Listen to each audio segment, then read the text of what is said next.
Morning students, welcome to class 10 biology. Today we will be discussing the structure of the female reproductive system. Parts of the female reproductive system.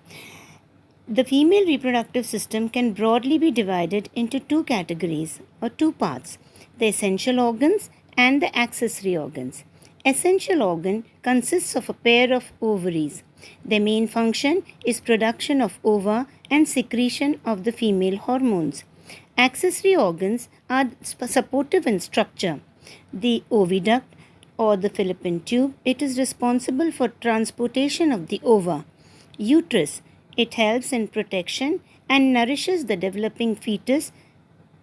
Vagina, it receives the sperms and acts as a birth canal. External genitalia and the glands which secrete their secretions. Ovaries.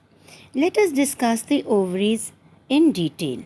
Ovaries are a pair of oval-shaped structure lying on either side of the median line. Median line means central portion. They are attached to the dorsal abdominal wall at the back with the help of a double fold of skin which is known as the mesovarium.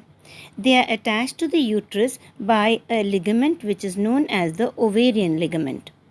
Their main function is production of ova and secretion of the three female hormones progesterone, estrogen and relaxin. Now let us see the transverse section of the ovary. When you look at the ovary from outside, it looks like this. An ovary is 3 centimeters long, 1.5 centimeters wide and 1 centimeter thick. They have a very granular appearance due to the development of the follicle. The Graafian follicle, you can see in the diagram the follicles in different stages of development. A developed or mature follicle is known as the Graafian follicle. The Graafian follicle contains a mature ova and nourishing cells. The Graafian follicle ruptures and releases the ova. You can see it in the figure, the ova being released. This process is known as ovulation. After ovulation, whatever remains of the Graafian follicle is a yellow mass which is known as the corpus luteum. The corpus luteum, before ovulation, secretes estrogen and after ovulation secretes progesterone. Now let us see the next structure, that is the oviduct or the fallopian tube. The name itself is telling you that it is a tube, and this tube is responsible for carrying the ova from where it is released to the uterus. It is divided into 4 parts. The anteriormost part, which is broad, funnel-shaped part, its margin have finger-like processes which are known as fimbriae. Their main function is to make the ova enter into the oviduct or the fallopian tube. The place where the ova enters inside from is known as the ostium. Ampulla. It is a long wide part of the oviduct. Fertilization takes place here. It leads on to a narrow, thick-walled part which is near the uterus and is known as the isthmus. Then last part is the uterine part. It is a narrow tube which passes through the uterine wall. You can see it very clearly in the figure. Now let us see the structure of the uterus. The uterus is a hollow, pear-shaped, highly muscular organ situated in the pubic cavity between the urinary bladder and the rectum. It is divided into 3 parts. The broad upper part, which is dome-shaped, is known as the fundus. The body or the main part of the uterus, that is the middle part, is known as the isthmus or the body. And the lower tube-like structure which projects into the vagina is called the cervix. It can be very clearly seen in the figure. Function of the uterus. Its main function is to receive the ova. The embryo grows into a fetus over here only. It forms the placenta, and when the fetus is fully grown, it expels the fetus or the baby at birth. Next we come to vagina. It is a large elastic muscular tube. It moves upwards and backwards. You can see it in the figure. It moves upwards and backwards from its external orifice to the cervix. Opening of the vagina is guarded by a thin membrane which is known as the hymen. Its function is to receive the sperms. It allows the flow of the menstrual cycle during menstrual cycle, and it serves as the birth canal. Now, before I discuss the menstrual cycle, I would like to ask you two questions or two situations I would like to give you, and I would like to know your answer to it. You have a small little pimple on your cheek, and it is filled with pus. You break it, you remove the pus. When do you know all the pus is out?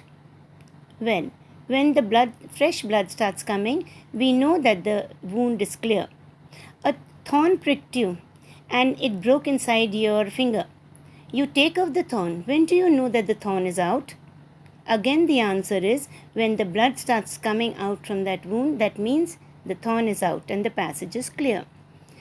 Now I am giving you another situation. Your friend called and said he had a meeting in your town the next day, hence he would be coming and would spend time with you. Obviously, in the morning, you got up and made all necessary arrangements for receiving him. You prepared his meals, you laid out the table, and also prepared for his night stay. In the morning, he called and said, due to the COVID conditions, he will not be able to come to your town, and hence because the meeting had been cancelled. What would you do? Leave everything as it is or put everything back into place? Yes, obviously, you would put everything back into place. This is exactly what happens in your body also. If fertilization occurs, then well and good. And if it doesn't occur, the ova disintegrates and it has to be thrown out of the body. And now with this in our mind, let us see the menstrual cycle. What is menstruation? Menstruation is a cyclic discharge of blood, mucus, unfertilized egg, and certain other substances from the uterus at an average interval of 28 days in the reproductive life of the human female. During the menstrual cycle, the ovaries and the uterus undergoes many changes under the influence of some hormones. These changes can be divided into 4 main phases. Let us discuss each one of them in detail. Menstrual phase. If fertilization of the ova does not take place, the lining of the uterus disintegrates, leading to the discharge of blood, because that is the only fluid that the body has to clear the uterus. It lasts for 3 to 5 days. Next comes the follicular phase. You can see in the figure shown the different stages in the development of the follicle. This is the follicular phase. In this phase, the development of the follicle takes place. As the follicle grows, estrogen is produced, which reactivates the wall of the uterus to become thick with a lot of blood.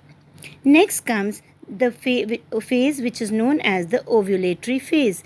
Here ovulation is taking place, you can see it. On the 13th or the 14th day of the menstrual cycle, the follicle reaches maturity and the egg is released. That is, ovulation takes place. That is why this is called the ovulatory phase. Now what remains is corpus luteum.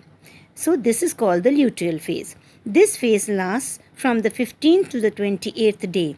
The Graafian follicle changes to corpus luteum and starts secreting the hormone progesterone, which prepares the uterus for nourishing the developing embryo. If fertilization does not occur, the egg disintegrates and the endometrium starts shedding on the 28th day. With this, we come to an end of the menstrual cycle. I hope you have understood everything. Thank you, children. Take care. Follow anti-COVID-19 precautions laid by the government, and God bless you all. Have a great day. Bye-bye.